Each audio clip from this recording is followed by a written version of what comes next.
Hello everyone, welcome to TalentSprint. So in this session of history, we shall discuss the topic called Shunga Dynasty.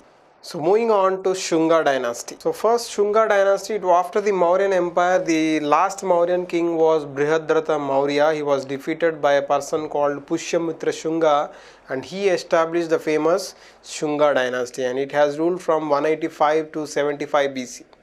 So the founder of Shunga Dynasty is Pushyamitra Shunga.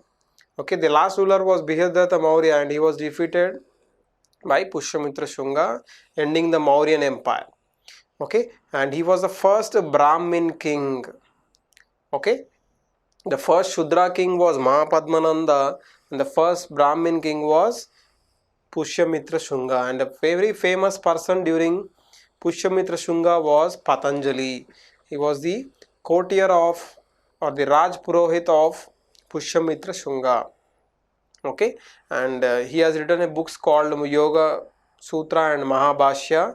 That's why Ramdev Baba has established the Patanjali. Alright, so Patanjali has written the books like Yoga Sutra and Mahabhashya. He was the father of yoga in India, right? All over the world too. Okay, and Pushyamitra Shunga is assumed to kill many Buddhists. He has persecuted many Buddhists because Buddhism was spreading more. He didn't like it. Okay, he was particularly inclined to Hinduism or Brahmanism. And the last ruler of Shunga Dynasty was Devabhuti, and he was killed by his Senapati or commander-in-chief called Vasudeva Kanva. And Vasudeva Kanva will establish the famous Kanva Dynasty. Okay, the last ruler Devabhuti of Shunga Dynasty was killed by Vasudeva Kanva, his commander-in-chief, establishing the famous Kanva Dynasty. So Vasudeva Kanva is the founder of the Kanva Dynasty. There is not much important things about Kanva Dynasty, and the last ruler of Kanva Dynasty was Shusharman, and he was defeated by the famous Simuka. Simuka was the founder of the Shatavahana Dynasty. Okay, so Shunga Dynasty, next Kanva Dynasty. So meanwhile, there will be a foreign attack on India. So who were these people who had attacked the Indian persons? Okay, so the order is Indo-Greeks, Shakas, Parthians and Kushanas. These were foreigners who have attacked India. Okay, clear with this? So first is Indo-Greeks or Bactrians. So Indo-Greeks means they were the natives of Greece. They were also called as Bactrians, and these were the first people to issue gold coins in India. Remember, the first people to issue gold coins in India were the Indo-Greeks or Bactrians. The famous rulers were Demetrius. He was the first person to attack India during around 512 AD. Okay, or not 512 AD, it's 512 BC. Okay, and other important was Menander. Menander was also very important ruler. We have a book called Milinda Fanha.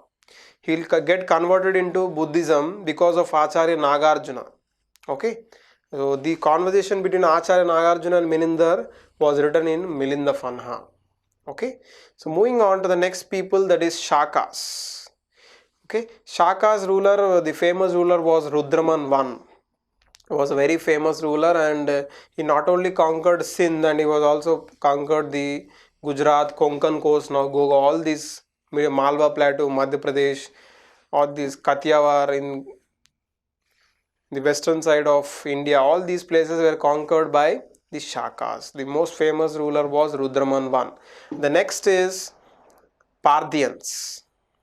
The third people who attacked India were Parthians, and they were Iranians particularly. They have come from Iran or Persia, and they overthrew the Shakas from Takshashila. Takshashila is currently in Pakistan now, and the famous Parthian king was Gondopharnes. Okay, and he conquered the famous reign of Saint Thomas. Saint Thomas, you know Saint Thomas Church in Tamil Nadu, very famous. He has visited Chennai. Okay, and he spread Christianity in India. Saint Thomas. We have Saint Thomas railway station also in Chennai. Okay, so all these were done during the Parthians, and the fourth people to attack India were the Kushanas. So Kushana Dynasty has ruled from 30 to 232 AD. And they were particularly from the Yochi tribes of China. Remember, Kushanas were Chinese people. Okay, Yochi tribes which have come from the Central Asia or the China. Okay, and they have occupied the first occupied bacteria or Indo-Greeks, that is Afghanistan. All those places were occupied by the Kushanas. The founder of Kushana Dynasty was Kujul Kadphises or Kadphises I. Okay, and the most important ruler of Kushana Dynasty was Kanishka. Kanishka is the most important. The famous Saka era starts from Kanishka's rule only, that is from 78 AD. Remember the Saka era. The government of India takes Saka era, which starts from 22nd March or 21st March every year. So national calendar of India also starts on the basis of Saka era of Kanishka only. So Saka era starts from 78 AD, which is related to Kanishka. And he was not only great conqueror, he was also a wholehearted person, and he embraced Buddhism. Kanishka has embraced Buddhism. You know, the fourth Buddhist council was organized by Kanishka at Kundalwan of Kashmir, right? And he set up his capital at a place called Peshawar. Earlier it was called as Purushapura, the king of Porus. Porus means it was a Jhelum river. The battle of Jhelum river was fought between Alexander and king of Porus, right? So though Alexander was successful, he was not able to touch some more parts because of the high rulers like Chandragupta Maurya, and meanwhile Alexander dies in 321 BC. Okay, so this is somewhat history about Alexander the Great. Okay, and he set up his capital at Peshawar, that is Purushapura, and he issued a lot of gold coins and of high purity and embraced Buddhism. And he has organized the fourth Buddhist council at Kundalwan of Kashmir. And during his time there were literature persons like Ashwagosha, who has written the biography of Buddha, that is Buddha Charita in Sanskrit, and Acharya Nagarjuna, Vasumitra. All these people were famous during his rule. And the very famous person Charaka, he has written the book Charaka Samhita, very book used by the Ayurveda people, right, for medicine. So Charaka Samhita was written by Charaka. He was the court physician of Kanishka. Okay, and Kanishka controlled the famous silk route. Chinese people have discovered the silk around 7,000 or 8,000 years ago. So the traders, what is the silk route? These traders from China, they used to carry this silk and they used to sell along one route. So the route followed by them was called as Silk Route. Now China wants to develop this Silk Route, right? So Kushanas were successfully they controlled this Silk Route.